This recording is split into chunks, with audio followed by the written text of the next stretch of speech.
नमस्कार. विकसित भारत योजनेअंतर्गत आपल्या सर्वांचे स्वागत आहे. आपल्या शाळेचे नाव न्यू इंग्लिश स्कूल कलकंब, तालुका पंढरपूर, जिल्हा सोलापूर, राज्य महाराष्ट्र. आमच्या प्रकल्पाचे नाव समृद्ध भारत. यामध्ये पाणी हे आहे.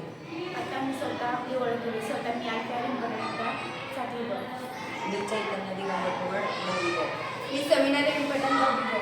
मी प्रियांश महादेव पिसे, 9वी ब. प्रकल्पाकडे वळत. माझ्या साईडला पुरातन परिस्थिती, माझ्या साईडला पाहता दुष्काळ स्थिती. पुरामुळे लोकांच्या जीवनात हाल होत आहे. दुष्काळ स्थितीमध्ये लोकांची हाल होतात.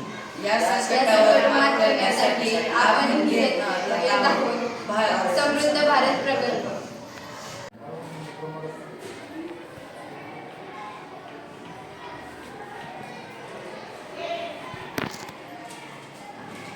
पूरस्थितीमधलं जर पाणी दुष्काळ स्थितीमध्ये जर नेलं तर दुष्काळ पण हटून जाईल आणि समृद्ध भारत विकसित होईल. यासाठी या प्रकारे उपाययोजना